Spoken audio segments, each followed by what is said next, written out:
Hello everyone, welcome to this channel.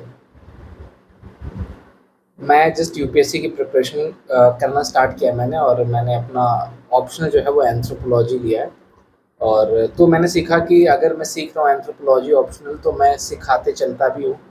जितना मैं सीख रहा हूँ उसको मैं सिखाता हुआ भी चलता हूँ। इससे मेरा रिवीजन भी हो जाएगा, और अगर आप में से किसी को हेल्प हो पाए तो काफ़ी बढ़िया है। तो मैंने जो स्टार्ट किया है एंथ्रोपोलॉजी ऑप्शनल, तो इसमें जो पहला चीज़, जो फर्स्ट चीज़ मैंने इसमें पढ़ी है वो सोशल, मतलब जो फर्स्ट स्टार्टिंग है पूरे syllabus paper one paper two में, सबसे पहला मैं एंथ्रोपोलॉजिकल थियरी से मैंने स्टार्ट किए। तो आज का जो वीडियो होगा उसके ऊपर होगा, उसके बारे में कुछ कुछ पॉइंट्स हम डिस्कस करेंगे और देखते हैं कि हम कहाँ तक इसको कवर करते हैं।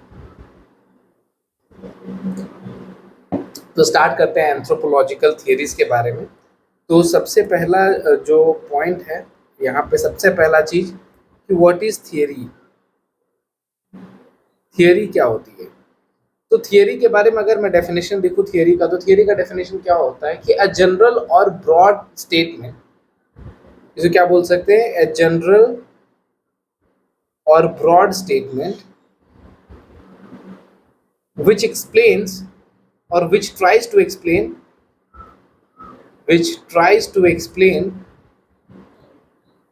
a series of phenomena, which tries to explain series of phenomena। ये होता है थियरीज के बारे में। क्योंकि हम स्टार्ट कर रहे हैं एंथ्रोपोलॉजिकल थियरीज के बारे में, तो सबसे पहले हमने थियरी का डेफिनेशन देख लिया कि अ जनरल और broad statement which tries to explain a series of event और फिनोमिना। अब देखा जाए तो किसी भी थियरी को बनाने के लिए अगर हम कोई भी थियरी देते हैं तो उसके चार पिलर होते हैं, ठीक है। Pillar of any theory. अब ये जो पिलर ऑफ एनी थियरी है, इसका मतलब क्या है, इसमें क्या क्या चीज, इसके क्या क्या इंपॉर्टेंट पार्ट है। तो सबसे पहला तो जिसका इंपॉर्टेंट पार्ट है वो ये कि पहले आप दो वेरिएबल के बीच में रिलेशन निकालोगे। जैसे मैंने ये एक दो वेरिएबल मैंने लिया कि जो भी कॉफ़ी पीता है, जो भी लोग कॉफ़ी पीते हैं उनका जिम काफ़ी अच्छा होता है। यानी कि यहाँ पे दो वेरिएबल है कि जिम परफॉर्मेंस और कॉफ़ी पीने की हैबिट, इन दोनों चीज़ों को लिंक करना है। क्या कॉफ़ी पीने से जिम की इंटेंसिटी अच्छी होती है, या कॉफ़ी कम पीने से जिम की इंटेंसिटी खराब होती है, मतलब इन दो वेरिएबल में। तो सबसे पहले हमें दो वेरिएबल पता होना चाहिए। ये हमारा क्वेश्चन स्टेटमेंट होता है कि अगर हम कोई भी थ्योरी प्रपोज करने जा रहे हैं तो हमारे ये दो वेरिएबल्स हमें पता होने चाहिए, ठीक। फिर दूसरा क्या होगा उसका, एजम्पशंस और हाइपोथेसिस। अजम्पशन क्या होता है, अजम्पशंस एंड हाइपोथेसिस। जैसे कि मैंने अपना हाइपोथेसिस बनाया है कि भाई जो कॉफ़ी पीता है उसका भाई जिम सेशन अच्छा होता होगा, ये मेरा हाइपोथेसिस है। तो अब यहाँ पे सिर्फ रुकना नहीं होता, तीसरा पिलर ये होता है कि आपके पास मेथड्स होने चाहिए इन हाइपोथेसिस को जज करने के लिए, चेक करने के लिए। मेथड्स टू टेस्ट, कि मैं अब क्या करूंगा, मैं सर्वे लूंगा। जहां जहां पे जिम है मैं वहां जाऊंगा, वहां पे किस तरह का, मतलब स्ट्रक्चर्ड इंटरव्यू आप लेना चाहते हो, अनस्ट्रक्चर्ड इंटरव्यू लेना चाहते हो, क्वेश्चनेयर के थ्रू तरह सर्वे लेना चाहते हो, किस तरीके से आप कौन सा मेथड लोगे, क्वालिटेटिव मेथड लोगे या क्वांटिटेटिव मेथड लोगे, ठीक है। मेथड्स बेसिकली मतलब कि मतलब आप साइंस वाले मेथड्स यूज करोगे इस स्टेटमेंट को वेरीफाई करने के लिए, नॉर्मल नॉन साइंटिफिक मेथड आप ले रहे हो, मतलब जैसे भी आप कौन सा मेथड पिक करोगे इस चीज को वेरीफाई करने के लिए। जैसे कि या तो मैं पॉडकास्ट रख लूँ, पॉडकास्ट में मैं 4-5 लोगों को बारी बारी से स्ट्रक्चर्ड इंटरव्यू के तहत, कि मेरे पास पता हो मुझे ये क्वेश्चन पूछना है, तो मैं वैसा करके बारी बारी जिम गोवर्स को बुलाऊं और उनके साथ बैठूं और उनके साथ बात करूं, और बात करने के बाद मैं अपने कंक्लूजन, अब ऐसे मैं 800 1000 लोगों के साथ करूं तो फिर मैं कंक्लूजन पे पहुंचूंगा।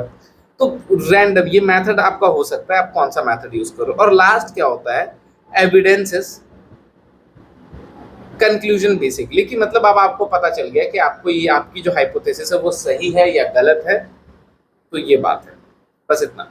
तो थियरीज के बारे में आपने क्या देखा, थियरीज में आपने देखा कि भाई थियरी क्या होती है, it's a general and broad statement which tries to explain a series of event.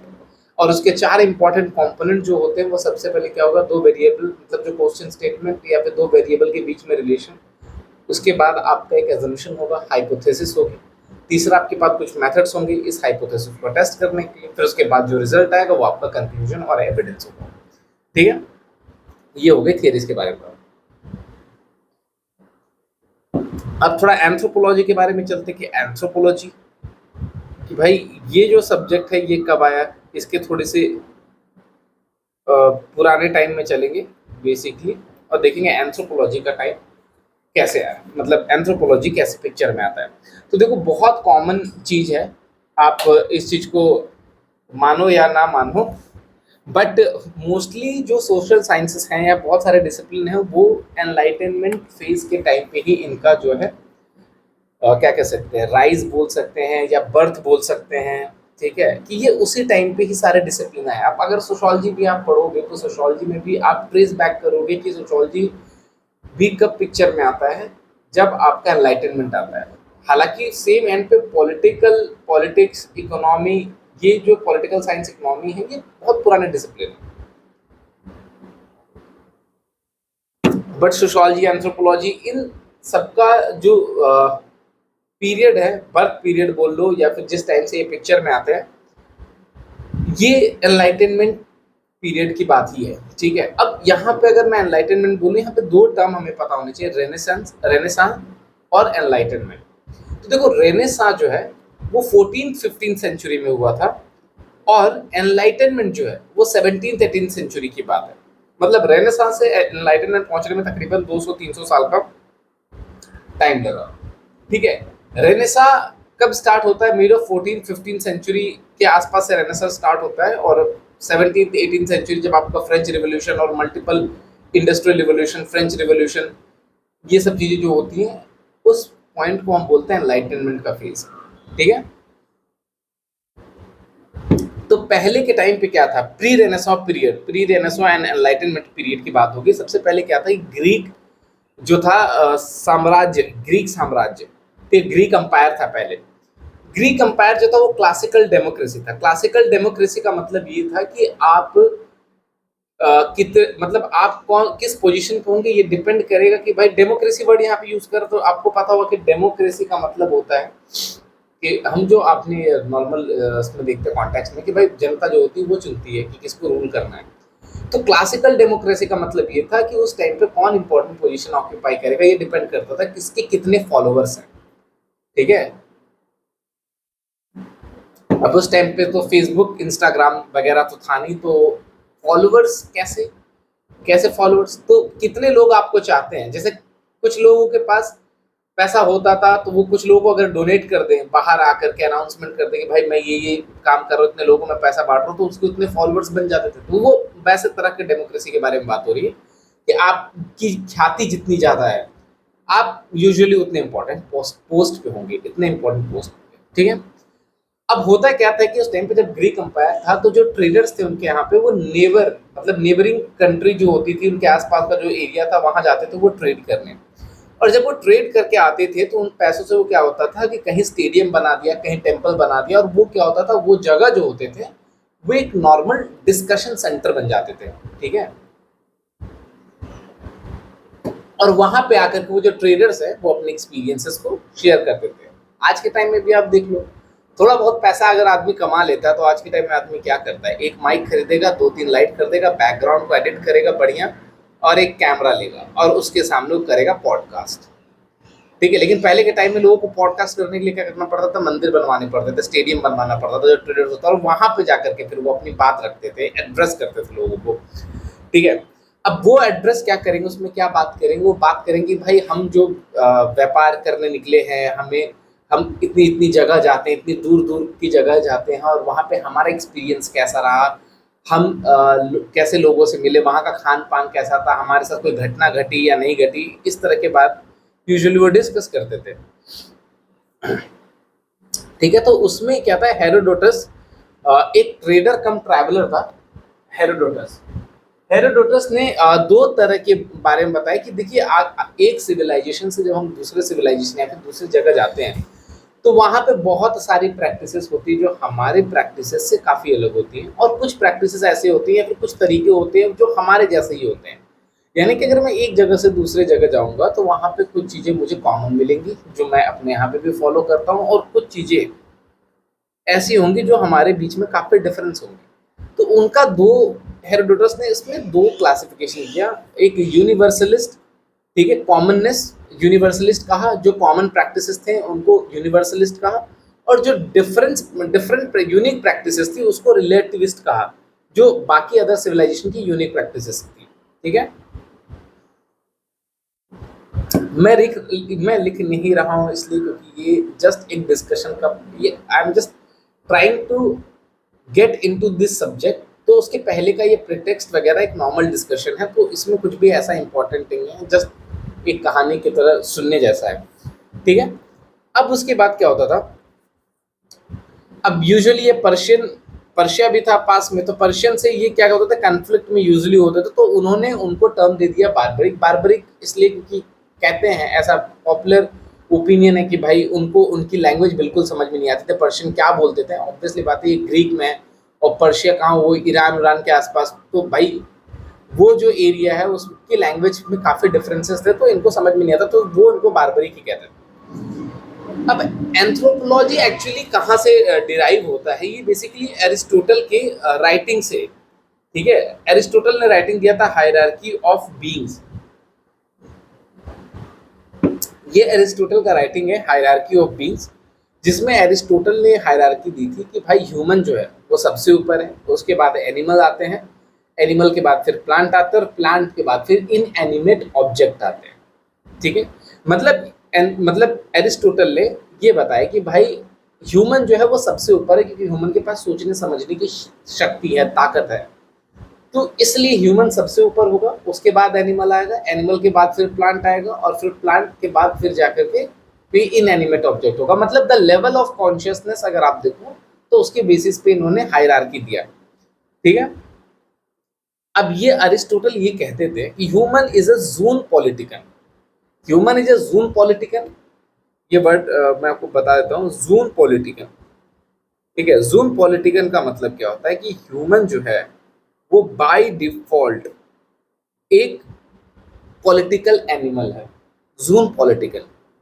इसका मतलब जो ह्यूमन है वो पॉलिटिकल एनिमल है, मतलब आप अगर ग्रुप ऑफ आदमी को अगर आप छोड़ दोगे तो वहां पे वो पावर का रिडिस्ट्रीब्यूशन तुरंत हो जाएगा, कौन इंपॉर्टेंट पोस्ट पे होगा, कौन क्या काम करेगा, मतलब पावर वहां पे इक्वल नहीं होगा, वो आपस में पावर तुरंत डिस्ट्रीब्यूट हो जाएगा उनके आपस में। पॉलिटिक्स इन मतलब एक तरह से जैसे हम बोलते हैं ना कि बचपन में जब हम निबंध लिखा करते थे कि मनुष्य एक सामाजिक प्राणी है, तो सामाजिक के साथ साथ तो एक मतलब पॉलिटिकल प्राणी भी है। आप ग्रुप ऑफ मैन को छोड़ोगे वो आपस में तुरंत पॉलिटिक पावर का डिस्ट्रीब्यूशन कर लेते हैं। ठीक, और ह्यूमन की क्या बात होती है कि उनको बोलते हैं जून लोगन इकोन, वर्ड बड़े खतरनाक है, जून लोगोन इकोन। ठीक है, जून लोगोन इकोन का मतलब कि ह्यूमन जो मतलब ह्यूमन जो प्राणी है वो लॉजिक ड्रिवन होता है। ठीक है, driven by logic, driven by logic. तो ये दो पॉइंट हमें ह्यूमन के बारे में पता होना चाहिए, और ये दोनों पॉइंट किसने बोला था, एरिस्टोटल ने कहा था अपनी राइटिंग में। ठीक है, अलेक्जेंडर जो था वो बेसिकली एरिस्टोटल का ही स्टूडेंट था, और उसने फिर पूरी दुनिया पे कब्जा किया, वो सब हमें कहानी पता है। लेकिन आफ्टर अलेक्जेंडर क्या होता है, जो ग्रीक अंपायर है, ग्रीक अंपायर का जो ग्रीक अंपायर डाउन होने लगता है, उसकी जो पॉपुलैरिटी होती है फिर वो धीरे धीरे पतन की तरफ अपने चला जाता है, धीरे धीरे वो एंड की तरफ जाता है, और उसके बाद रोमन एम्पायर जो होता है वो राइज करना स्टार्ट करता है, और जब रोमन एम्पायर राइज करता है तो स्प्रेड ऑफ क्रिश्चियनिटी जो है वो भी फैलना स्टार्ट करता है। ठीक है, उससे रिलेटेड एक बस फैक्ट है कि सेंट थॉमस जो थे वो इंडिया में आए हुए थे क्रिश्चियनिटी को लेके फर्स्ट टाइम। ठीक है, और मतलब वहां से फिर क्रिश्चियनिटी फैलता है, और रोमन एम्पायर के बाद फिर 4th सेंचुरी एडी तक क्या होता है कि रोमन एम्पायर भी धीरे धीरे डाउन डिक्लाइन होना स्टार्ट होता है, और उसके बाद रोमन एम्पायर जो होता है वो डिसइंटीग्रेट इनटू स्मॉल स्टेट्स हो जाता है, जैसे स्लैब्स हो जाते हैं, और भी 2-3 तरह की चीफडम्स जो बोलते हैं बेसिकली, छोटे छोटे एरिया के एक वॉरलॉर्ड हो जाएंगे, चीफडम्स में बढ़ जाता है, जिसमें स्लैब एक चीफडम था और बाकी ऐसे करके चीफडम्स में बढ़ जाते हैं। जब ये चीफडम में बढ़ते हैं छोटे छोटे पार्ट में, तो उसके बाद क्या था कि कुछ भी होता था, इनका आपस में लड़ाई कंटिन्यूस चलता था, लेकिन एक लोगों के लिए विशेष तरह का कोई भी रिस्ट्रिक्शन नहीं था। वो लोग जो थे वो थे चर्च के लोग, ठीक है, क्योंकि कंटिन्यूस लड़ाई हो रही है, बस एक चर्च के लोग हैं जो, मतलब ये पूरे लोग में सबसे कॉमन चीज जो थी वो क्रिश्चियनिटी थी, वो सब लोग क्रिश्चियनिटी को बहुत मानते थे। तो जो चर्च और पादरी के लोग थे वो अक्रॉस अक्रॉस द यूरोप, मतलब यूरोप क्या, मतलब वो ग्रीक और वो पूरा जो भी डिक्लाइन हुआ था रोमन एम्पायर, उस पूरे एरिया में वो मूव करते थे। अब क्योंकि उनका मूवमेंट बिल्कुल भी रिस्ट्रिक्टेड नहीं था, तो जगह जगह उनकी पॉपुलैरिटी, जगह जगह उनके ऊपर बिलीफ लोगों का काफ़ी ज़्यादा था। और इसके वजह से जो चर्च था वो major part of your life, मतलब उस टाइम के जो लोग थे उनके लाइफ का जो मेजर पार्ट था वो चर्च डोमिनेट करता था। मतलब चर्च ही डिक्टेट करवाता था कि भाई आपको ऐसे जीना है, आपको ये खाना, आपको इतने पैसे इधर देने, ये करना है, वो करना है, ये बाकी सारी चीज़ें जो थी वो चर्च बताता था। ये पुराने के टाइम की बात है। उस टाइम पे कोई चर्च से बगावत नहीं करता था क्योंकि लोग आपस में लड़ने में बिजी थे। इतने सारे चीफडम्स हैं, हर कोई एक दूसरे का चीफडम, यानी एक दूसरे का साम्राज्य हड़पने के चक्कर में कंटिन्यूअस वॉर हो रही है, लड़ाई हो रही है, ठीक है। रोमन एम्पायर के टाइम पे लोग नोवेल लिखते थे, लिटरेचर होता था, बहुत स्टेबल टाइम चल रहा था, बहुत गोल्डन पीरियड था वो। अब उसके बाद जब डिसइंटीग्रेट होता है तो कंटिन्यूअस लड़ाई, और इन सब चीज़ों के बीच में भाई कहाँ से आप कुछ कविता लिखोगे, कहाँ पे आप कुछ क्या भी लिखोगे, कुछ भी कुछ आप पॉसिबिलिटी नहीं थी। तो उस टाइम पे क्या था, एकदम डार्क एज जैसा चल रहा था इनका, ठीक है। फिर धीरे धीरे चर्च का अथॉरिटी था उस टाइम पे सुप्रीम था। ओवर द टाइम जब ये टाइम प्रोग्रेस करता है तो 14th-15th सेंचुरी में ऑब्वियसली पता है कि जब ऑटोमन टर्क्स आ जाते हैं वहाँ बाइजेंटाइन एम्पायर को हटा करके जब ऑटोमन टर्क्स आते हैं, और जब ऑटोमन टर्क्स ने पुर्तगाल और पोर्चुगल और स्पेन और उधर के इटली ये जो लैंड रूट ब्लॉक किया, जब ऑटोमन टर्क्स आते हैं वो लैंड रूट्स को ब्लॉक कर देते हैं, और जब लैंड रूट्स को ब्लॉक कर देते हैं तो भाई उनको फिर वही मसाला चाहिए और बाकी सारी चीज़ें जो लैंड रूट से इंडिया के थ्रू ट्रेड करते थे, वो सब चीज़ फिर कैसे हो पाएगा, तो इसके लिए उनको सी रूट्स चाहिए। वो एक अलग कहानी जो हिस्ट्री में हम लोग पढ़ते हैं। अब वहाँ से उसके बाद फिर इनके अंदर आया कि भाई हमें साइंटिफिक डिस्कवरी करना है, हमें सी रूट्स ढूंढना है, और सी रूट्स ढूंढने के टाइम पे एक चीज़ का जन्म होता है जिसका नाम है मर्केंटलिस्ट क्लास, व्यापारी व्यापारी क्लास का उस टाइम पे जन्म होता है, यार मर्केंटलिस्ट क्लास का राइज होता है, ठीक है। और उन्होंने इंडिया का रूट ढूंढा था, सी रूट ढूंढा था। और उसके बाद जैसे कि आपको पता होगा एक वेस्पुकी अमेरिगो एक कार्टोग्राफर थे, मतलब पता होता था पहले कि कोलंबस और वास्को डिगामा दोनों ही निकले थे पुर्तगाल से भाई ढूंढने के लिए इंडिया को, लेकिन एक दूसरी डायरेक्शन में चले गए। क्रिस्टोफर कोलंबस जो थे वो वेस्ट की तरफ चले गए, और ईस्ट की तरफ हमारे आ जाते हैं वास्को डिगामा। तो वास्को डिगामा ने ईस्ट में आके तो इंडिया को ढूंढ लिया, वो वेस्ट में चले गए, तो उनको वहाँ पे मतलब अब ढूंढने निकले थे इंडिया को, लेकिन वहाँ पे रेड आदमी दिख गया तो उन्होंने नाम दे दिया रेड इंडियंस। और उसके बाद उन्होंने उसको अमेरिका को उन्होंने क्रिस्टोफर कोलंबस ने डिस्कवर किया। फिर बाद में एक कार्टोग्राफर थे उसी में ही, वेस्पुकी अमेरिगो नाम था उनका, उन्हीं के नाम पे अमेरिका जो है नाम पड़ा, जिन्होंने मैप बनाया था वहां से कि भाई अमेरिका जो है वो मैप में कहाँ पे लोकेटेड है, ठीक है। Just normal fact. अब हुआ क्या, ये जो साइंटिफिक आपने डिस्कवरी सुनी, उस साइंटिफिक डिस्कवरी के बाद होना क्या स्टार्ट हुआ। तो साइंटिफिक डिस्कवरी के बाद दो चीजें हुई, कॉन्सिक्वेंसेस जो थे वो डिस्कवरी के वो दो थे। एक तो ट्रैवलोग्स बनना स्टार्ट हुआ, और दूसरा decline authority of church, decline of authority of church. दो चीज़ें हुई साइंटिफिक डिस्कवरी से। अब जरा इस बात को नॉर्मल तरीके से समझते हैं कि जैसे हम भी आज भी कहीं बाहर जाते हैं, एक शहर से दूसरे शहर बाहर जाते हैं, और सपोज करो कि हम जहाँ पे रहते हैं वो गांव काफ़ी पिछड़ा हुआ गांव है, वहाँ से मैं कहीं शहर जाता हूँ पहली बार, तो जब मैं शहर से वापस आऊँगा तो मेरे चारों दोस्त मुझे घेर लेंगे, अगर मेरे जितने दोस्त हैं हर कोई पूछना चाहेगा यार शहर में तुम क्या क्या देखे, ठीक है। आप टिपिकली इमेजिन करो कि जो एकदम छोटा सा गांव है कहीं बहुत रिमोट एरिया में, और वहां से कोई बंदा, कोई इंसान मुंबई चला जाए कुछ भी करने के लिए, तो जब वो वापस आता है तो लोग पूछते हैं कि अरे शाहरुख खान का घर देखे, अरे अमिताभ का घर देखे, अरे उनका घर देखे, इनको कोई दिखे कैसा था वहाँ पे, कौन सी गाड़ियाँ चलती है, कौन कैसा घोड़ा, मतलब सब कुछ ए टू जेड वो पूछते हैं। और अगर आप नॉर्मली जवाब दो तो फिर आपकी बात में फिर कोई इंटरेस्ट नहीं लेगा एक दो दिन का, नहीं नॉर्मली है, वैसा ही चलता है जैसे हर जगह चल रहा है, यहाँ पे भी चल रहा है, तो कोई इंटरेस्ट नहीं लेने वाला है। तो आप क्या करते हो कि भाई आप थोड़ा सा स्पाइस अप करते हो चीज़ों को, ठीक है, हर चीज़ को हम थोड़ा स्पाइस अप करते हैं कि भाई थोड़ा सा ऐसा हो कि सुनने वाले को मजा आए और वो लोग वाहवाही करें और हमें थोड़ा सा किक मिलता चले तो मजा आ जाए एकदम बढ़िया, है ना। आप देखोगे बहुत सारी कहानियों को लोग बना बना करके बोलते हैं, रीजन बीइंग दिस कि वो थोड़ा सा तो किक मिलना चाहिए भाई, है ना। तो ट्रैवलॉग्स लोगों ने लिखना स्टार्ट किया। ट्रैवलॉग्स में लोग लिखे कि भाई हम यहाँ गए, समुद्री तूफानों से लड़े, समुद्री दानव से लड़े, इनसे लड़े, उनसे लड़े, वैसे तैसे करके हम इंडिया पहुंचे, या जैसे जो भी कुछ लिखते हो। और वो अपने ट्रैवलॉग्स में जो लिखते थे, एक तो इन्फॉर्मेशन लिखा, सेंसेशनल इन्फॉर्मेशन भाई कि भाई हम किससे लड़े, कैसे पहुंचे वहां पे, और दूसरा प्रिजुडिसेस, उनके राइटिंग में जो प्रिजुडिसेस थे, क्रिश्चियनिटी के प्रिजुडिसेस थे, वो उनके दिमाग में थे। जैसे कि जब वो अमेरिका गए तो उन्होंने अमेरिका में लोगों को देखा तो उन्होंने बड़ी हीन भावना से उनको देखा कि यार ये कैसे रह रहे हैं ये लोग, मतलब लुक डाउन कहते हैं ना, पता नहीं मुझे वर्ड क्या है, लुकिंग अपॉन डाउन या ऐसे करके एक वर्ड इंग्लिश फ्रेज है जिसको बोलते हैं किसी को नीचे या हीनता से देखना। तो किसी को ऐसे हीनता से देखना उस तरीके से कि भाई ये लोग कैसे लोग रह रहे हैं, इनको तो बस बचाने के लिए, इनकी ज़िंदगी को सही करने के लिए बस एक एब्सोल्यूट मोनार्की ही चाहिए जो इनको ज़िंदा रख सकता है, मतलब इनको सही तरीके से सभ्य बना सकता है, क्योंकि ये बहुत ज़्यादा असभ्य तरीके से ज़िंदगी जी रहे हैं। मतलब किसी को लुकिंग अपॉन डाउन, एकदम उसको हीन तरीके से देखना, ठीक है, कि भाई हम तो बहुत सभ्य हैं, मतलब इनको तो हम ही को रूल करना पड़ेगा तभी हम इनकी ज़िंदगी सही कर सकते हैं। ये डीप सीटेड प्रेजुडिसेस जिसको बोलते हैं, ठीक है।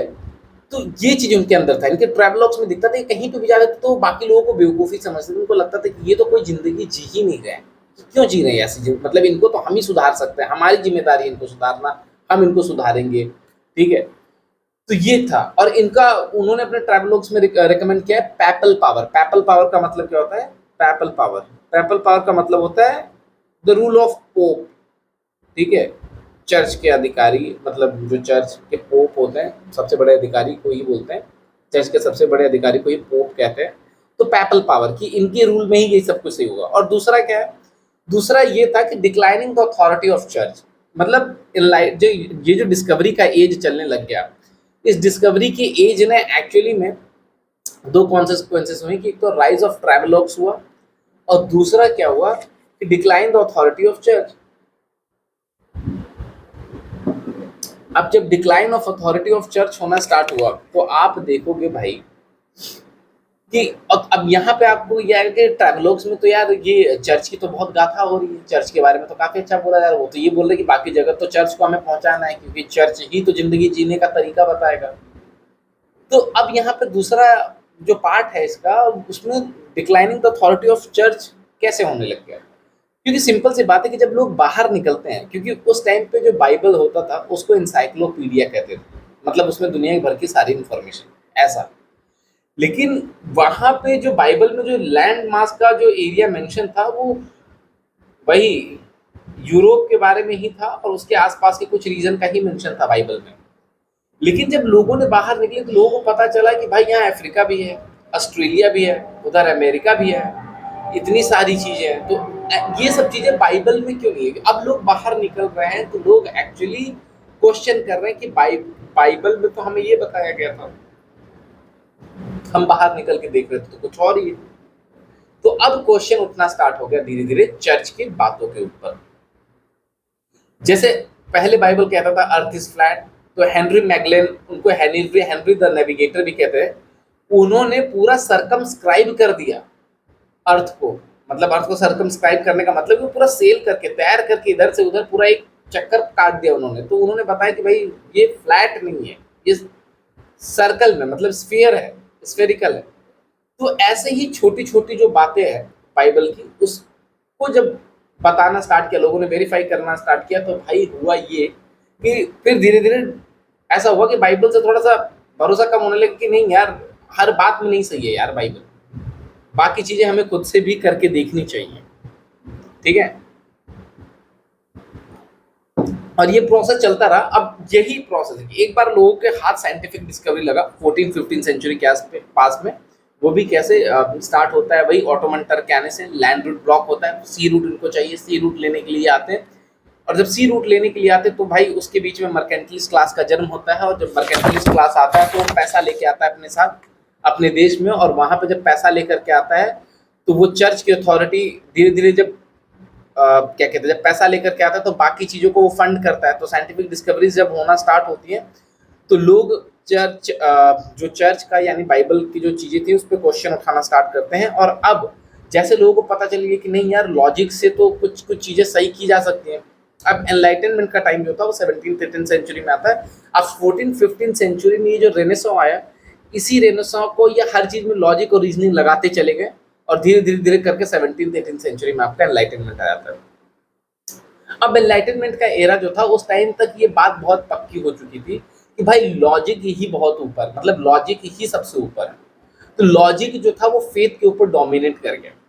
दूसरा वहां पे कॉन्सेप्ट आता है enlightenment, the idea of human progress. मतलब 17th-18th सेंचुरी में आप देखोगे तो भाई इंडिविजुअलिटी को ज्यादा प्रेफरेंस मिलना स्टार्ट हुआ कि भाई मेरा भी कुछ अस्तित्व है, मेरे भी कुछ सपने हैं, मेरे भी कुछ इरादे हैं, मैं भी जिंदगी जीना चाहता हूँ। आई की बात होने लगी।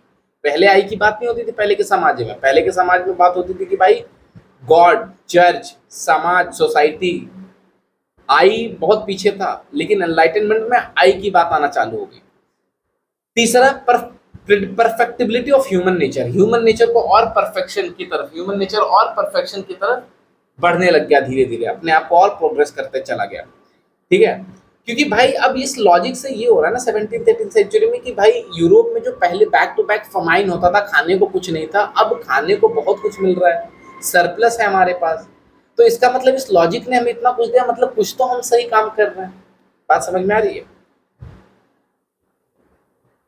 और जब ये सब चीज चल ही रहा था तो इसी बीच में एक वर्ड आता है पॉजिटिविज्म। एक पॉजिटिविज्म वर्ड का मतलब मैं आपको थोड़ा सा यहाँ पे क्लियर कर दूं।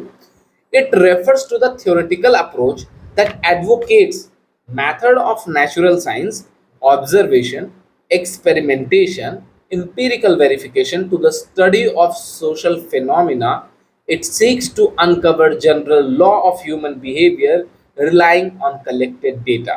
इसका मतलब ये है कि भाई पॉजिटिविज्म का मतलब ये है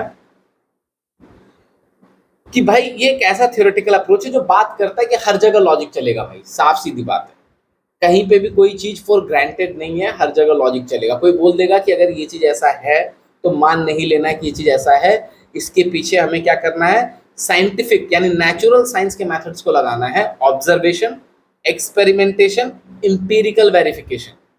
पहले हम कोई फिनोमिना ऑब्जर्व करेंगे, फिर हम अगर किसी ने उसके बारे में, भाई थियरी वाला जो हमने केस पढ़ा था ना कि भाई पहले क्या होगा, 2 वेरिएबल होगा, 2 वेरिएबल के बीच में एक हाइपोथेसिस होगी, उस हाइपोथेसिस के लिए फिर हमारे पास मेथड होना चाहिए, मेथड के बाद फिर हम कंक्लूजन पहुंचेंगे। तो सेम काम, हमें कोई भी कुछ भी बोलेगा तो हमें पहले ऑब्जर्व करना है, फिर उस पर एक्सपेरिमेंट करना है, फिर उसको एम्पेरिकली वेरीफाई करना है। एम्पेरिकली वेरीफाई करने का मतलब स्टैटिस्टिक्स के थ्रू आप उसको वेरीफाई कर रहे हो, ठीक है। और उसके बाद डेटा कलेक्ट करके मतलब वही एम्पेरिकली उसको वेरीफाई करना है। और उसके बाद से हमें जो जो ह्यूमन बिहेवियर के जो जनरल लॉज हैं, जो बताया जाता है कि आपको ऐसे बिहेव करना है, सोसाइटी में ऐसे रहना है, वैसे रहना है, हर चीज पे हमको इस चीज को लगा करके देखना है। और हमें हर चीज का रीजन समझना है कि कोई भी चीज हम कर रहे हैं तो क्यों कर रहे हैं। एग्जाम्पल के तौर पे समझो कि ये कुछ पॉजिटिविज्म वैसा ही है जैसे आज के टाइम पे एआई है। एनलाइटनमेंट के टाइम का पॉजिटिविज्म जो है वो एआई था। और हमारे साथ अक्सर ऐसा होता रहा है कि जब भी हमें पहली बार कोई चीज मिलती है तो हम हर जगह बस उसी चीज को लगा देते हैं। एआई यहाँ पे आया फर्स्ट टाइम, जब एआई आया, डिस्कवर हुआ, चैट जीपीटी हुआ, आप देखो हर चीज में उसके बाद से एआई ही लग रहा है। रेफ्रिजरेटर लेना, उसमें एआई टेक्नोलॉजी, फोन में तो एआई टेक्नोलॉजी है ही, एसी में आपका एआई लग ही रहा है, माइक्रोवेव ओवन में एआई टेक्नोलॉजी, चश्मे में भी आपके एआई पहुंच गया, हर चीज में हर जगह AI AI AI. Chat board जितने पहले आपके जो भी कस्टमर सपोर्ट पे एआई लगा दो, एआई हर चीज। तो वैसे ही पॉजिटिविज्म उस टाइम का एआई था। पॉजिटिविज्म ने उस टाइम पे ये देखा कि भाई अगर हमें लॉजिक लगा करके बहुत कुछ फायदा हो रहा है तो हम हर चीज में लॉजिक लगाते हैं। ह्यूमन बिहेवियर को समझने के लिए लॉजिक से पढ़ेंगे, जो जनरल लॉज ऑफ सोसाइटी है उनको समझने के लिए लॉजिक लगाएंगे, एम्पिरिकल एविडेंसेस लगाएंगे। तो इस तरीके की बात है, ठीक है। अब Giambattista Vico, Giambattista and Vico, इनका नाम मैं लिख देता हूँ, Giambattista and Giambattista Vico. इनके हिसाब से इन्होंने बोला था कि जब भी हम सोशल प्रोग्रेस करते हैं, क्या करते हैं, सोशल प्रोग्रेस करेंगे, तो भाई सोशल प्रोग्रेस करने के लिए ये 3 स्टेजेस होती हैं। सोशल प्रोग्रेस के लिए 3 स्टेजेस होते हैं। सबसे पहले होता है age of God. Age of God का मतलब है कि भाई जो भी हो रहा है सब भगवान कर रहा है, और भगवान ने जो किया वो सही ही किया है, हमें कोई क्वेश्चन करने की जरूरत नहीं है, ठीक है। अथॉरिटी ऑफ चर्च में हम इतना ज्यादा मान लेते हैं कि वो जो बोल देगा हमें वो करना है, ठीक है। एज ऑफ गॉड के बाद आदमी थोड़ा सा ग्रो करता है, तो उसके बाद आता है एज ऑफ हीरोज।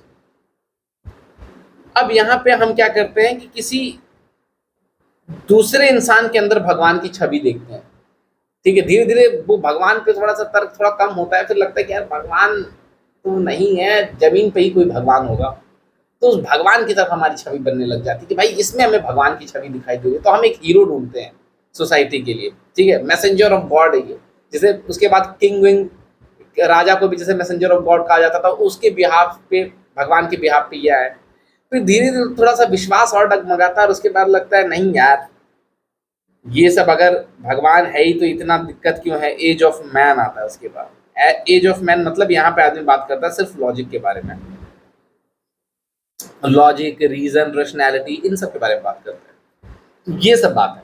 तो जीएम बटिस्टा विको ने कहा कि अगर सोशल प्रोग्रेस जब होता है तो सबसे पहले आप एज ऑफ गॉड होता है, जहाँ पे आप पूरी तरीके से भगवान या फिर चर्च की अथॉरिटी मानते हो। दूसरा फिर आपका एज ऑफ हीरोज आता है, जहाँ पे आप भगवान में नहीं, थोड़ा विश्वास कम हुआ तो भाई मैसेंजर ऑफ गॉड में मानते हो। फिर तीसरा आता है एज ऑफ मैन, जहाँ पे आप मानते हो कि भाई भगवान ठीक है, लेकिन ज़्यादा पावर हमको लॉजिक, रेशनैलिटी और रीजनिंग को देनी है, ठीक है। सिमिलरली इसी के बेसिस पे अगर आप देखोगे तो मोंटेस्क्यू थे। मोंटेस्क्यू, इंग्लिश गलत हो जाए तो वर्ड मीनिंग अगर गलत हो जाए इनके नाम की तो भाई माफ करिएगा, क्योंकि इनका नाम ही ऐसा है कि क्या बताया जाए। मोंटेस्क्यू, मोंटेस्क्यू ने कहा था कि कोई भी सोसाइटी जब प्रोग्रेस करती है तो वो 3 स्टेजेस से होकर गुजरती है, ठीक है। पहला स्टेज जो होता है वो होता है सैवेजरी, ठीक है। दूसरा होता है बार्बरिज्म, और तीसरा जो होता है सिविलाइजेशन। इसका मतलब समझते हैं। सैवेजरी का मतलब होता है कि इसमें कोई लॉ नहीं है, लॉलेस है सोसाइटी, जैसा चल रहा है चलने दो, कोई खा रहा है कहीं से पी रहा है, जैसे जी रहा है, कुछ भी, उसे कोई मतलब नहीं, लॉलेस सोसाइटी, एकदम रैंडम। उसके बाद आता है बार्बरिज्म, ठीक है। उसके बाद खाने पीने के लाले यहाँ पे पड़े हुए, कुछ खाने को नहीं, जैसे तैसे जहां से मिल गया। उसके बाद फिर बार्बरिज्म आता है, मतलब इतना हम प्रोड्यूस कर लेंगे, produce enough to sustain, produce enough to sustain, कि मतलब अब इतना तो यार खा पी लें कि भाई इतना तो उगा लें कि जितने जिंदा रह जाएं। और तीसरा हो जाता है सिविलाइजेशन, मतलब यूजिंग सरप्लस। पहले आप खाने पीने के लिए ला ले थे, अब आप इस यूजिंग सरप्लस, यानी कि जो खाना पीना है उसको आप सरप्लस में उगा रहे हो, उसके बाद उसको बेच रहे हो, वहां से पैसा कमा रहे हो और उससे अपना शहर बसा रहे हो। सिविलाइजेशन, जैसे हड़प्पा सिविलाइजेशन, हड़प्पा के लोग खाना उगाते थे, ग्रेनरीज मिलती थी वहां पे, उस ग्रेनरीज के खाने को लेते थे, दूर दूर तक ओमान से भी जाकर के पूरा व्यापार करते थे। व्यापार करने के बाद जो आता था उससे अपना शहर बसाते थे। इसको सिविलाइजेशन कहते हैं, ठीक है। तो इन्होंने एक तरह से आप देखो खाने पीने के आधार पर मतलब बताया कि भाई पैसा जब आता है तो इस तरीके से प्रोग्रेशन होता है। फिर ऑगस्ट कॉम्टे आते हैं।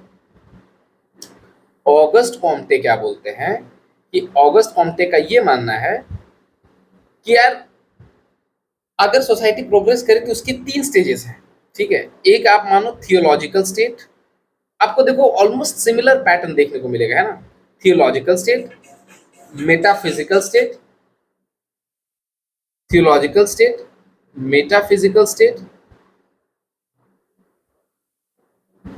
और तीसरा पॉजिटिविस्ट, पॉजिटिविज्म बोल लो या फिर साइंटिफिक आप बोल लो, साइंटिफिक स्टेज। अब इसमें वही मतलब आपको देखो, थियोलॉजी का मतलब होता है धर्म से रिलेटेड। तो सबसे पहले मानो कि God will do all good. इस स्टेज में आप मानो God will do all good, ये विचारों के आधार पर मान के चल सकते हो एक तरीके से कि अगर किसी इंसान के दिमाग में ये आ रहा है कि यार God will do all good, भगवान जो कर रहा है सब सही कर रहा है, उसी के हिसाब से चल रहा है, तो मतलब एक इंसान के प्रोग्रेस का ये 3 स्टेजेस चलती है।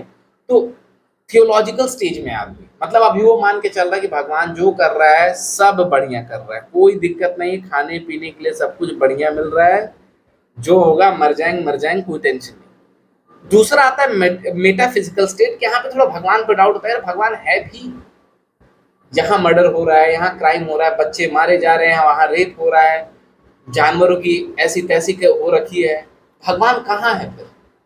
भगवान है भी, लेकिन फिर मान भी नहीं पाता कि भगवान नहीं है।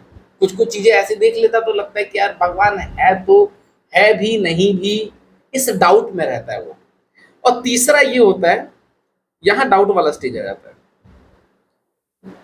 और तीसरा उसके बाद आ जाता है कि यार भाई देखो, सुपर पावर का एग्जिस्टेंस को वो डिनाई करता है, और वो बोलता है यही कि भाई reason is greater than faith, reason is greater than faith, वो ये मान के चलता है। तो आप ये देखो, चाहे आप ये देख रहे हो कि जीएम बटिस्टा विको हो, चाहे मोंटेस्क्यू हो, चाहे अगस्त कॉम्टे हो, सिमिलर लाइन पे वो अपनी बात बता रहे हैं भाई, कि सीधी बात है भाई कि जो प्रोग्रेशन होगा सोसाइटी का, प्रोग्रेशन चाहे खाने के आधार पे हो जाए, चाहे क्या बोलते हैं बिलीफ सिस्टम के आधार पे हो जाए, या इंडिविजुअल के लेवल पे हो जाए, ये ऑलमोस्ट सिमिलर पैटर्न फॉलो कर रहा है, ठीक है ये चीज।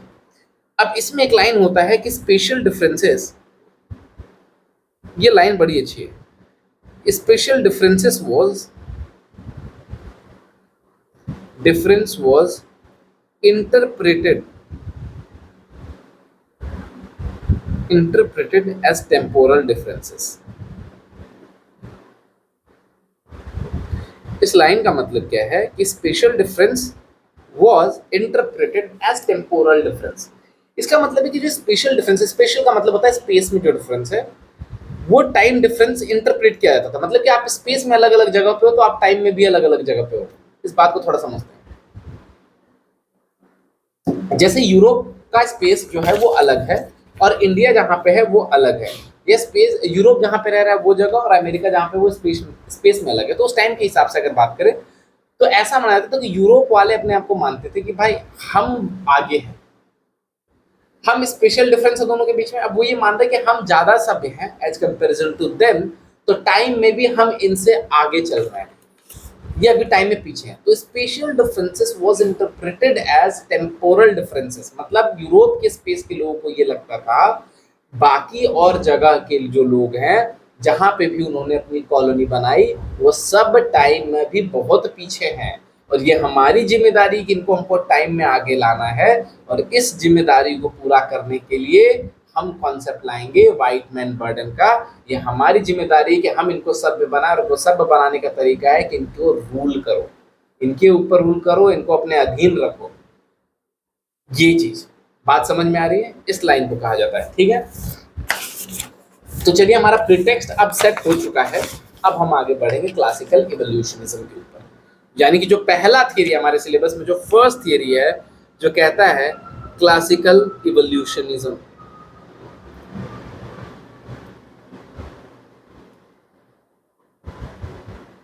तो क्लासिकल इवोल्यूशनिज्म जो है, क्लासिकल इवोल्यूशनिज्म ये कहता है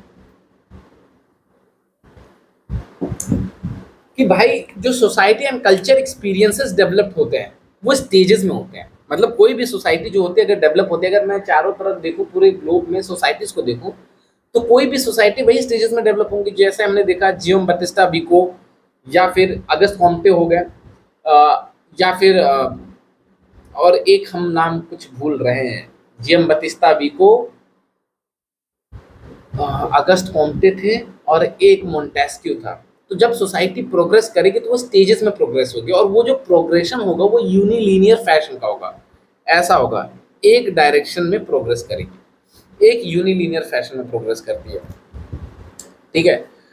और as culture progress it move from simple to complex. यानी कि जब ये पुराना कल्चर है, मान लो कि पहले सोसाइटी ए लेवल पे थी, अब बी लेवल पे पहुंची है, तो ए से बी जाने में कुछ चीजें बदली होंगी। यूनिलीनियर फैशन में जब ये जा रहा है तो पहले की सोसाइटी सिंपल होगी, बाद में सोसाइटी कॉम्प्लेक्स होगी। मतलब प्रोग्रेशन तो हो रहा है, लेकिन जो पहले सिंपल सोसाइटी थी वो कॉम्प्लेक्स हो जाएगी। दूसरा कि जो यहाँ पे होमोजेनाइटी थी, होमोजेनाइटी वो किस में कन्वर्ट हो गई? हेट्रोजेनाइटी में। तीसरा जो इनडेफिनिट है वो डेफिनेट में कन्वर्ट हो गया। अभी ये तीनों मतलब को थोड़ा समझते हैं। जरा ध्यान से देखो कि जब समाज पहले ए स्टेज पे था, मतलब पहले ये बैकवर्ड है, उसके बाद वो बी पे पहुंचा, मतलब फॉरवर्ड हो गया, मतलब एडवांस हुआ, थोड़ा सोसाइटी सभ्य हो गया भाई। तो सिंपल से कॉम्प्लेक्स आने का मतलब क्या था कि भाई पहले कोई रूल नहीं था, कोई रेगुलेशन नहीं था, जिसको जो मिला, जहां मिला, जिसका मिला छीना, खाया, चुपचाप सोया, कोई मार दिया, कुछ हो गया, उससे कोई मतलब नहीं। ठीक है, लॉलेस सोसाइटी। जब लॉ ही नहीं है तो कोई कंफ्यूजन ही नहीं, और जब लॉ नहीं तो बहुत सिंपल है, कॉम्प्लेक्स ही कॉम्प्लेक्स। लेकिन जब भी मतलब जब थोड़ा एडवांस कर जाएगा तब बोलेगा नहीं यार, राइट भी कोई चीज होते हैं, ऐसे कैसे तुम किसी का भी छीन के खा जाओगे। एक ऑर्गेनाइजेशन बना देंगे उनके लिए कि भाई ये चेक करेगा कि भाई किसी का राइट्स का वायोलेशन ना हो, सुप्रीम कोर्ट बन गया उसके लिए। भाई हमें नियम बनाने तो एक लेजिस्लेटिव बना देगा, एक जज करने के लिए एक और जुडिशियरी और इम्प्लीमेंट करने के लिए एग्जीक्यूटिव बना देगा। तो अलग अलग ऑर्गेनाइजेशन बनेगा, तो उसका जो ऑपरेशन होगा वो कॉम्प्लेक्स होगा पहले कंपेरिजन में, तो सिंपल से कॉम्प्लेक्स होगा। ऑपरेशन वाइज वो सिंपल से कॉम्प्लेक्स होता जाएगा। होमोजेनाइटी जो है वो हेट्रोजेनाइटी में कन्वर्ट होगी। मतलब अगर कोई भी सोसाइटी अगर ग्रो करती है तो उसमें आप देखना ग्रो का एक सिम्टम ये भी माना जाता है कि भाई उस सोसाइटी में जो हेट्रोजीनियस सेक्ट है या हेट्रोजीनियस मतलब डिफरेंट डिफरेंट वैरायटी के लोग रहेंगे, क्योंकि टॉलरेंस लोगों में डेवलप होगी। टॉलरेंस कैसे डेवलप होगी? क्योंकि खाने के लिए हर किसी के पास पैसा है, खाने की कोई टेंशन नहीं, कोई मारा मारी नहीं, बढ़िया लोग थोड़े से शांत स्वभाव के, थोड़े टॉलरेंट है। ठीक है, जैसे आप देखो कि जब पहले ऋग्वेद के बाद जब वैदिक ऋग्वेद के बाद जब वैदिक काल महाजनपद वाला टाइम आया, एक टाइम के बाद, तो धीरे धीरे जब हमारा ग्रो करता गया, जब चीजें ग्रो होती गई, जब हमारा एम्पायर बनता गया, तो आप देखो डिफरेंट डिफरेंट जैनिज्म, बुद्धिज्म, उसी टाइप पे मतलब डिफरेंट डिफरेंट सेक्ट को मानने वाले लोग एक साथ को एग्जिस्ट कर रहे थे, क्योंकि उस टाइम पे वो प्रोस्पैरिटी होती है। लेकिन अगर जब प्रोस्पैरिटी नहीं होती तो उसके बाद फिर आप देखोगे कि हेट्रोजेनेटिक जल्दी चल नहीं पाएगी, मतलब डिफरेंट डिफरेंट तरह के लोग नहीं रह पाएंगे। आप ये चीज नोटिस कर लेना अक्रॉस द हिस्ट्री में भी, अगर आप देखोगे, I am not sure about the detail of German Holocaust जब उन्होंने किया था, बहुत ज्यादा डिटेल मुझे नहीं पता, बट आप एक तरह से देखो कि जर्मन उस टाइम पे बहुत ज्यादा फाइनेंशियल स्ट्रेन में था। उसके बाद उसने पावर में आने के लिए उसने ज्यूज को बहुत अलग तरीके से वाइप आउट करने की कोशिश की, यानी कि हेट्रोजेनाइटी जो थी वो पूरी तरीके से कॉम्प्रोमाइज होती चली गई। तो जब भी आप देखोगे कि भाई आप पीछे जा रहे हो, तो आप कहीं ना कहीं होमोजेनाइटी से अगर हेट्रोजेनाइटी जा रहे हो मतलब आप ग्रो कर रहे हो, ऑपोजिट जा रहे हो तो उसका मतलब आप बैकवर्ड जा रहे हो। Indefinite and definite. Indefinite and definite का मतलब क्या होता है कि पहले देखो जब कोई बीमारी होगी, कोई भी चीज होगा, तो उसका इलाज का तरीका या कोई भी चीज करने का तरीका इनडेफिनिट है, हमें पता नहीं है। जैसे पुराने टाइम में जब बीमारी फैलती थी तो उस बीमारी के इलाज को ढूंढते ढूंढते काफी टाइम निकलता था, और उस टाइम तक काफी लोग मर जाते थे। मतलब मीजल्स जैसी बीमारी हो गया, प्लेग जैसी बीमारी हो गई, जब फैलती थी यूरोप में तो लोग क्या खतरनाक मरते थे, कोई तरीका नहीं होता था। लेकिन अभी हमारी सोसाइटी पहले के कंपैरिजन में एडवांस है, इस बात का प्रूफ भी है कि भाई आज कोविड जैसी खतरनाक बीमारी आई जो घंटों मतलब कहाँ से कहाँ पहुंच गई, और इतने खतरनाक होने के बाद भी लोगों ने अब तक उसका इलाज निकाल लिया और व्यवस्था बना ली, और उस हिसाब से लोग अभी जिंदा हैं। अगर ये बीमारी बहुत पहले आई होती तो अभी जो भी स्टैटिस्टिक्स हैं, लोगों के मरने के आंकड़े जो भी हैं, तब वो आंकड़े कहीं ज्यादा भयावह होते, बहुत खतरनाक होते हैं यार, बहुत खतरनाक होते हैं, इसमें कोई डाउट नहीं है। तो ये है जब सोसाइटी प्रोग्रेस करती है। तो ये तीन चीज है, सिम्टम्स होते हैं किसी भी सोसाइटी के प्रोग्रेस करने का। और ऑब्वियसली बात है कि जो भी आगे होगा, यानी कि सोसाइटी हमारी यूनिलीनियर फैशन में आगे बढ़ रही है, तो यानी कि जो इस स्टेज पे होगा वो टाइम में भी आगे है, यानी ये टाइम में आगे है और ये अभी टाइम में पीछे चल रहा है। ठीक है, ये वाली बात है। और कई बार हम जैसे बोलते हैं कि, और ये हर सोसाइटी में, हर जगह की सोसाइटी के लिए कॉमन बोला गया, क्योंकि एक बात मानी जाती है कि भाई एक साइकिक यूनिटी, जैसे कोई बोल सकता है कि ये हर जगह की सोसाइटी के लिए कैसे वैलिड है, लेकिन एक बात आती है साइकिक यूनिटी, ये वर्ड बोली जाती है कि भाई इंसान चाहे इस देश की, मतलब देश कह रहा हूँ, इंसान चाहे इस दुनिया के किसी भी कोने में है, एज लॉन्ग एज भाई आप जगह के हिसाब से अलग अलग जानवर हो। मतलब मेरा कहने का मतलब है कि भालू जो है वो हिमालय में रहता हो या जंगल में छत्तीसगढ़ में रहता हो या हिमालय में रहता हो, डिफरेंसेस होंगे, जोग्राफिकल डिफरेंसेस, उसके खाने पीने में डिफरेंसेस होंगे, उसके बॉडी स्ट्रक्चर में डिफरेंसेस होंगे, लेकिन एज ए स्पीसीज कुछ कॉमन कुछ कॉमनैलिटी भी दोनों के बीच में जरूर होगी। तो इंसान एज ए स्पीशीज, जैसे हेरोडॉट ने अभी कहा, क्या हेट्रोडॉट या क्या नाम था उनका, जो अभी जब मैंने स्टार्टिंग में डिस्कस किया था, यूनिवर्सलिस्ट, हेरोडोटस, हेरोडोटस ने क्या बोला था, यूनिवर्सलिस्ट और रिलेटिविस्ट। मतलब दो जगह के डिफरेंट लोगों को अगर हम देखेंगे तो उनके कुछ कॉमन चीज़ों को पकड़ेंगे और कुछ डिफरेंट चीज़ों को भी नोटिस करेंगे। तो ह्यूमन, अगर मैं यूनिवर्सलिस्ट वाले अप्रोच से जाऊं, हेरोडोटस, डोटस के नाम थोड़ा सा कॉम्प्लिकेटेड है तो माफ कीजिएगा, हेरोडोटस के अगर मैं उस कॉन्सेप्ट से जाऊं तो मैं बोलूंगा ह्यूमन चाहे इस पूरे दुनिया में कहीं पे भी रह रहा होगा, जस्ट बीइंग अ ह्यूमन, उसकी एक साइकिक यूनिटी होगी जो सारे ह्यूमन को एक साथ बांध के रखती है, यानी कि प्रॉब्लम आने पे वो हर जगह से सेम तरीके से रिएक्ट करेगा। जैसे कई बार हमारे दिमाग में कुछ थॉट आते हैं तो हम, और वो थॉट कॉमन होते हैं सब में, सबको किसी न किसी पॉइंट ऑफ टाइम पे सेम थॉट आया होता है। बहुत सारे ऐसे एग्जांपल्स आप देखोगे कि जो सेम प्रॉब्लम हर कोई फेस कर ही रहा होता है। यूपीएससी की तैयारी में भी सेम तरह के प्रॉब्लम, ऑलमोस्ट अगर प्रिपरेशन आप कर रहे हो तो सेम सेट ऑफ प्रॉब्लम आपको कभी ना कभी आएगा, कुछ ना कुछ एक्सेप्शन छोड़ जाए। तो मतलब जब प्रॉब्लम आती है तो कुछ ह्यूमन की कुछ टेंडेंसी ऐसी है जो एक सर्टन वे में बिहेव करते हैं, and that's common to all. तो इसीलिए जो सोसाइटी भी है एक तरीके से प्रोग्रेशन में जाएगी ह्यूमन के लिए, वो कॉमन है, इसलिए ये दिया गया है, just because of the psychic unity. और हम कैसे माने कि भाई हम एडवांस हैं पहले के कंपैरिजन में, तो एक वर्ड भी है doctrine of survival. Doctrine of survival आप जैसा पढ़ लो भाई, doctrine of survival. Doctrine of survival क्या कहता है कि आज भी हम बहुत सारी चीजें जो है वो आउट ऑफ हैबिट कर रहे हैं। ठीक है, मतलब पहले उस हैबिट का मतलब कुछ और था, आज उस वो हैबिट इररिलेवेंट है, बट स्टिल हम उसको आज प्रैक्टिस में करते आ रहे हैं। जैसे एग्जांपल के तौर पे मुझे भी बहुत रिसेंटली, मतलब मुझे भी अभी पता चला है, पहले मुझे नहीं पता था। आज के टाइम में हम जब लोगों से मिलते हैं तो हाथ मिलाते हैं, मतलब हैंडशेक एक जेस्चर है किसी को क्या बोलते हैं, ग्रीट करने का। लेकिन पहले के टाइम में ये जो हैंडशेक था वो इसलिए होता था, एक तरीके से अपने एनिमी को दिखाने का तरीका होता था कि भाई मेरे पास कोई हथियार नहीं है, मेरे पास कोई आर्म्स नहीं है, कुछ भी नहीं है, हैंडशेक करने का वो तरीका होता था। लेकिन आज के टाइम में वो देखो, वो उस माइंडसेट से, उस लड़ाई वाले माइंडसेट से हम निकल चुके हैं, बट स्टिल आज हम आउट ऑफ हैबिट उस चीज को कर रहे हैं, वो आज पूरी तरीके से रिलेवेंट है। ठीक है, तो हम कहीं ना कहीं प्रोग्रेस किए हैं उस मामले में कि भाई हम अब सर्वाइवल से थोड़ा बियॉन्ड हट के सोच रहे हैं। ठीक है, और ऑब्वियसली बात है, सर्वाइवल जब तक, सर्वाइवल का क्वेश्चन जब तक रहता है तब तक यार ये नहीं कहा जा सकता है कि आप बहुत प्रोग्रेस कर रहे हो। ठीक है, क्योंकि बीच में जब रोमन एम्पायर वाली कहानी ही आप देख लो कि जब रोमन एम्पायर, जब बीच में क्लासिकल रोमन एम्पायर बोला जाता है भाई, क्लासिकल रोमन एम्पायर मतलब उस टाइम के जो लिटरेचर थे, जो स्क्रिप्ट थे, जो भी चीज़ें लिखी जाती थी वो नेक्स्ट लेवल की थी, क्योंकि तब कोई लड़ाई, कोई मारपीट, बहुत ज़्यादा चीज़ें नहीं उस हिसाब की हो रही होती थी।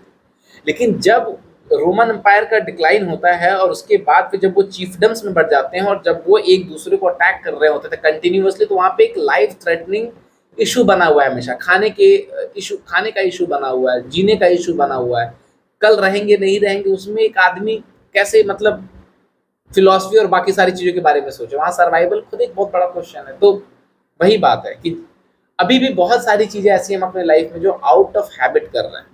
ठीक है, जैसे हैंडशेक वाला एक मैंने एग्जांपल दिया, और भी बहुत सारे एग्जांपल जो पहले हम किसी और चीज़ के लिए करते थे, आज हम जस्ट हैबिट के तौर पे उसको कर रहे हैं। तो उसका मतलब हाँ भाई कि हम थोड़ा सा तो तरक्की किए ही हैं, एज ए इंसान के तौर पे तो तरक्की किया ही गया है। चलो, अब जब हम वो, इसमें हमें तीन मेजर स्कॉलर के बारे में पढ़ना है, स्कॉलर्स के बारे में पढ़ना है, तीन मेजर स्कॉलर्स के बारे में पढ़ेंगे। एक है हमारे ईवी टेलर, दूसरे हमारे एल.एच. मॉर्गन, और तीसरे हैं जेम्स जी फ्रेजर। ये हमारे सिलेबस में है, ये तीनों स्कॉलर्स के नाम हमें, तो बारी बारी हम इसके बारे में पढ़ेंगे। तो इंपॉर्टेंट चीज है कि ये जो स्टेजेस है ना, इन स्टेजेस के बीच में, इन स्टेजेस की वजह से डिसाइड होता है कि कौन आगे है कौन पीछे। जैसे ह्यूमन में भी अगर आप देखो तो जैसे बोला गया ना, spatial differences was interpreted as temporal differences.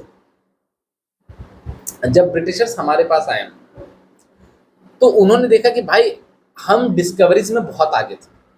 ठीक है, जब ब्रिटिशर्स हमारे टाइम तक आए, मुगल वगल के टाइम पे जब वो आए थे, उस टाइम पे 15 सेंचुरी में, तो हमारे पास टेक्नोलॉजी वाइज हम उनसे थोड़े से तो पीछे थे भाई। इस बात को आप मानो चाहे मत मानो, मॉडर्न हिस्ट्री का पीवाईक्यू का क्वेश्चन भी है अगर आप देखो, तो उसमें ये बात भी बताई गई कि भाई जब वो आए थे ना तो टेक्नोलॉजिकली उनसे पीछे थे, क्योंकि उन्होंने बहुत सारी चीज़ें, मतलब आप देखो उनके बहुत सारी चीज़ें टेक्नोलॉजिकल वाइज हमसे आगे थे। तो वो ये मान के चल रहे थे ओवर द टाइम, जब वो ग्रो करके जब साइंटिफिक डिस्कवरी उनकी और पीक पकड़ने लगी, तो उनको लगा कि भाई हम तो अब एज ऑफ रीजनिंग में आ गए, और यहाँ तो लोग अभी भी एज ऑफ गॉड में ही चल रहे हैं। ठीक है, मतलब मैं जेम बटिस्टा बिको वाली स्टेटमेंट की बात बोल रहा हूँ कि मैं हम तो अभी एज ऑफ रीजन में पहुंच गए, एज ऑफ मैन हो गए हम तो। मतलब हम तो अब बात करने लग गए बड़ी बड़ी कि भाई भगवान जैसा कुछ नहीं होता, रीजन ही होता है, लॉजिक ही होता है, सब कुछ चीजें ही होती है। और यहाँ के जो लोग हैं ये अभी भी भगवान में मान रहे, सती प्रथा उन्होंने देखा, और भी बहुत अलग अलग तरीके का प्रैक्टिस उन्होंने देखा। तो ट्राइबलोग में वो ये लिखते होंगे, ट्राइबलोग वाला हमने देखा था कंडीशन कि भाई जब मर्केंटलिस्ट, जब साइंटिफिक डिस्कवरी हुई थी, तो इस डिस्कवरी के दो एस्पेक्ट, एक एस्पेक्ट था कि राइज ऑफ ट्राइबलोग हुआ था, और दूसरा हमारा क्या था कि भाई decline the authority of church हुआ था। तो ट्राइबलोग में एक डीप सीटेड प्रेजुडिसेस थी लोगों के अंदर। तो लोग कहते थे कि अरे यार ये कैसे लोग हैं, कैसे जिंदगी जी रहे हैं। ठीक है, अब तभी गोवा में आपको पता होगा कि जब पुर्तगाली आए थे तो वो 3G पॉलिसी लेकर के आए थे। गॉड, ग्लोरी, गोल्ड, गोल्ड लेना है, ग्लोरी अपना पूरा फैलाना है, गॉड मतलब सबको कन्वर्ट कराना है, और पूरा गोवा को उन्होंने पोर्चुगल कॉलोनी बना दिया। तो वही चीज़ है कि वो ये मान के चल रहे थे कि भाई हम तो बहुत आगे हैं इनसे। ब्रिटिशर जब 16 17 सेंचुरी में जब आए थे तो उन्होंने बोला कि हम तो बहुत आगे इनसे, इनको सभ्य बनाना पड़ेगा, ये तो बहुत पीछे है समय में। Spatial differences was interpreted as temporal differences. तो वो समझ में आ गया हम यूरोप में हैं, ये ईस्ट में है, और भाई हम समय में बहुत आगे हैं इनसे। इनको 1000 साल अभी लगेगा हमारे बराबर पहुंचने में, जो यहाँ पे हम अभी हैं। तो इनको हमें बराबर लाने के लिए इनको हमें सभ्य बनाना पड़ेगा, और सभ्य बनाने के लिए इनको लूटना पड़ेगा, इनको खसोटना पड़ेगा, यानी मूलतः तौर से इनको अपने, क्या बोल सकते हैं, मूलतः तौर पे इनको रूल करना पड़ेगा, अपने अधीनस्थ रखना पड़ेगा, अपने अधीन रखना पड़ेगा, तब जाकर के हम इनको लूट सकते हैं। ठीक है, मतलब बताना पड़ेगा ना बाकी आप क्यों किसी को भी लूट रहे हो। जैसे आज भी हम बोलते हैं कि यार जापान जाते तो लगता है कि वो हमसे कितना आगे है। ठीक है, बहुत ज्यादा आगे है। मतलब एक इसका मतलब वही बात होगी ना कि स्पेशल डिफरेंसेस जो है वो टेम्पोरल डिफरेंस में तो दिख ही रहा है। और दूसरी बात भी देखेंगे, बहुत सारी चीज़ें और भी हैं अगर आप ध्यान से देखो, तो आप कुछ वैसे भी आप एक जस्ट एक आइडिया दे रहा हूँ, माई पर्सनल बिलीफ, ये बिलीव भी नहीं बोल सकता, माई पर्सनल ऑब्जर्वेशन, या ऐसा मुझे लग रहा है कि अभी के टाइम में, अब जैसे इंडिया में आप देखो कि लोग धीरे धीरे शादी करना कम करते जा रहे हैं। धीरे धीरे लोगों का जो इंटरेस्ट है वो शादी से हटता जा रहा है, लोग अकेले रहना प्रेफर कर रहे हैं, मेल और फीमेल दोनों की केस की बात कर रहा हूँ। तो ये टेंडेंसी आ रही है, मतलब जैसे जैसे लोग समृद्ध होते जा रहे हैं वैसे वैसे वो लाइफ को अपने टर्म्स पे जीना चाह रहे हैं, तरह तरह की चीज़ें एक्सप्लोर करना चाह रहे हैं, बहुत कुछ करना चाह रहे हैं। ठीक है, अकेले रहना पसंद करते जा रहे हैं धीरे धीरे। ठीक है, और अगर आप अभी जापान में आप हालत देखो तो जापान में मतलब क्या बोल रहे हो उसको, फर्टिलिटी रेट काफ़ी ज़्यादा डाउन हो चुकी है वहाँ पे। लोग अब मतलब इस एज पे पहुँच चुके हैं, एक जस्ट ऑब्जर्वेशन, एक जस्ट नॉर्मल आइडिया है, इसके बहुत डिटेलिंग में मेरे को नहीं पता, बट एक जस्ट मैं ऑब्जर्वेशन कर रहा हूँ। वहाँ पे लोग ऐसे पहुँच चुके हैं कि वो अकेले अब मर रहे हैं, मतलब फैमिली वैमिली ज़्यादा बनाने में, यानी फर्टिलिटी रेट उनका डाउन हो चुका है।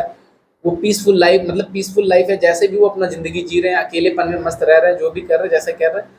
तो अगर एक देखा जाए कि भाई देखो, हमें पता है कि साइकिक यूनिटी तो है हर इंसान में, यानी जापान के लोग जो आज कर रहे हैं, हो सकता है कि एक टाइम पे कि हमारा फेस भी कुछ वैसा हो, है ना। तो ये चीज़ें हमें समझना पड़ेगा। जैसे जैसे कि जैसे अमेरिका में आप देख लो कि आप धर्म पे बहुत कुछ बोल सकते हो, आप वहाँ के लोग टॉलरेंट हैं।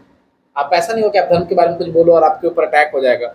वहाँ बहुत खतरनाक तरीके से लोग मजाक उड़ाते हैं चर्च का और बाकी सब, लेकिन आप यहाँ पे नहीं कर सकते हो। और हमने तो ये पढ़ा है कि टॉलरेंस जो होता है वो किसी डेवलप्ड नेशन का, मतलब कोई भी डेवलपिंग कंट्री का, मतलब क्या डेवलपिंग बोले या फिर जो विकास कर लेता है, डेवलप्ड हो जाता है, तो उसका एक प्रॉपर्टी है, प्रोग्रेशन में एक प्रॉपर्टी, क्योंकि हेट्रोजेनिटी उसमें पॉपुलर होती है। हमारे यहाँ पे आप देखो कि आप टॉलरेंस थोड़ा कम है, लेकिन हमारा टॉलरेंस अभी भी पाकिस्तान के कंपैरिजन में या बाकी और पिछड़े हुए देशों के कंपैरिजन में ज़्यादा है। तो इसका मतलब हम उनसे तो थोड़ा आगे हैं, लेकिन बाकी फॉरेन कंपैरिजन में इस मामले में थोड़े पीछे। तो ये एक ओवर चीज़ है कि spatial differences was interpreted as a temporal differences. यही रीज़न है कि मतलब कोई देश दूसरी जगह पे है, लेकिन वो समय में हमसे बहुत आगे है। समय इन द सेंस कि अब मतलब हमारा जो सोसाइटी है और उसका जो सोसाइटी है वो प्रोग्रेशन में बहुत अलग-अलग लेवल पे है। तो ये बात है। तो आज के लिए बस इतना ही, फिर अगली क्लास में मिलेंगे और क्लासिकल इवोल्यूशनिज्म के बारे में हम आगे पढ़ेंगे। तो इसी बस लास्ट में मैं 5 मिनट में आज हम समराइज़ करते हैं कि आज हमने पढ़ा क्या-क्या। तो सबसे पहले हमने थियरीज़ के बारे में देखा कि भाई थियरीज़ क्या होती हैं। तो थियरीज़ आर द जनरल और ब्रॉड स्टेटमेंट जो कि एक सीरीज ऑफ फिनोमेना को एक्सप्लेन करता है। उसके 4 पिलर होते हैं, वो 4 पिलर आप सबको पता है। क्वेश्चन हो, पहले 2 वेरिएबल होगा, 2 वेरिएबल के बाद आप हाइपोथेसिस अजम्पशन बनाओगे, उसके बाद फिर आप क्या करोगे, अजम्पशन हाइपोथेसिस बनाने के बाद मेथड्स होने चाहिए टेस्ट करने के लिए, और उसके बाद फिर आप क्या करोगे, उसको एविडेंसेस के तौर पे एक्सेप्ट रिजेक्ट करोगे। उसके बाद फिर हमने देखा कि भाई एंथ्रोपोलॉजी का राइज कैसे हुआ। प्री रेनेसॉ पीरियड से प्री रेनेसॉ और एनलाइटनमेंट पीरियड में देखा कि पहले ग्रीक था, फिर ग्रीक अगल बगल के लोगों से मतलब इंटरेक्ट करता था, फिर वहाँ के जो ट्रेडर्स थे वो टेम्पल और वो बनाते थे, मंदिर मंदिर टेम्पल स्टेडियम बनाते थे जहाँ पे डिस्कशन होता था। हेरोडोटस के बारे में पढ़ा। हेरोडोटस ने 2 कॉन्सेप्ट दिए थे, यूनिवर्सलिस्ट, रिलेटिविस्ट। फिर हमने देखा था कि ट्रेड के टाइम पे उन्होंने पर्शियन को बारबरिक बोला था because they were not able to comprehend what they were saying, Persian were saying. Anthropology basically derive हुआ है एरिस्टोटल के वर्क से, जहाँ पे उसने हायरार्की ऑफ ह्यूमन बींग्स दी थी, मतलब लेवल ऑफ कॉन्शियसनेस के आधार पर उसने रैंक किया था। फिर हमने ये देखा था कि भाई एरिस्टोटल ने ह्यूमन को 2 चीज़ें बोला था, एक जूम पॉलिटिकन बोला था, बाय डिफॉल्ट वो सोशल एनिमल है, और जूम लोगोन इकोन बोला था।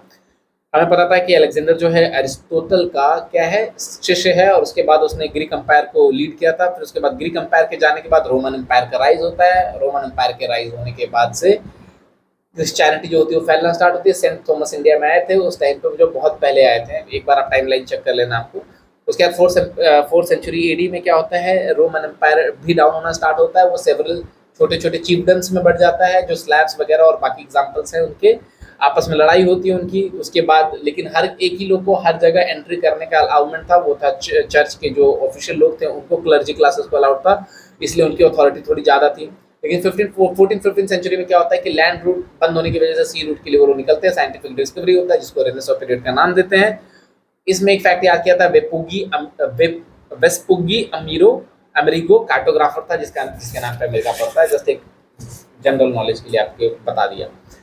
कॉन्सिक्वेंसेस ऑफ डिस्कवरी क्या होता है, 2 चीज हमने पढ़ा, एक होता है ट्रैवलॉग्स और एक decline in the authority of church. Deeply rooted prejudices के हिसाब से बाकी लोगों को वो जज करते थे। और इधर जो थे decline in the authority of church में क्या था, हेनरी मैगलेन ने बताया था कि अर्थ फ्लैट नहीं है, भाई सर्कमस्क्राइब करके आ गया था। एनलाइटनमेंट, उसके बाद एरा ऑफ रीजनिंग में 3 चीज़ें थी। एक तो पहली बात है कि रीजन जो था वो फेथ से बड़ा था, आइडिया ऑफ ह्यूमन प्रोग्रेस के बारे में बताया, और उसके बाद परफेक्टिबिलिटी ऑफ ह्यूमन नेचर के बारे में बताया। पॉजिटिविज्म के बारे में हमने जाना, पॉजिटिविज्म क्या है कि भाई हम जनरल लॉ, मतलब प्रेजेंट जनरेशन का एआई, उस टाइम का एआई था वो, मतलब हर चीज़ को हम क्या करेंगे, नेचुरल साइंस के मेथड से ही, मतलब तो लॉ ऑफ ह्यूमन बिहेवियर और बाकी चीज़ें जो है उनको हम लॉ ऑफ मतलब नेचुरल साइंसेस के लॉ से ही हम जज करेंगे। ठीक है, तो जैसे कि experimentation, observation and empirical verification के हिसाब से। फिर जियम बतिस्ता बिको ने 3 दिया था, age of God, age of god, फिर age of heroes, age of man. Montesquieu ने दिया था 3 stages, savagery, barbaric and civilisation. August Comte ने दिया था theological, metaphysical and positivism. Special differences was interpreted as temporal differences. उसके बाद classical इवोल्यूशनिज्म में हम आ गए थे, और उसके बाद हमने देखा था कि कोई भी सोसाइटी होती है, किसी भी जगह की वो सोसाइटी होगी, वो यूनिलीनियर फैशन में एक जगह से दूसरे जगह, एक लेवल से दूसरे लेवल तक प्रोग्रेस करती है। उसके प्रोग्रेस करने के अलग अलग तरीके जो बाकी साइंटिस्ट ने दिया था, लेकिन ये हर सोसाइटी के लिए वैलिड क्यों है, क्योंकि साइकिक यूनिटी ऑफ मैन की बात है।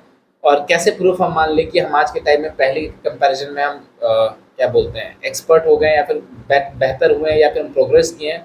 तो डॉक्ट्रिन ऑफ सर्वाइवल है कि मतलब आज भी हम बहुत सारी चीज़ें ऐसी हैं जो आउट ऑफ हैबिट कर रहे हैं, बाय द क्या बोलते हैं, बाय फोर्स ऑफ हैबिट कर रहे हैं, उसको वो अब रिलेवेंट नहीं है। और ये जो हैबिट थे वो तब के टाइम में सर्वाइवल से लिंक थे।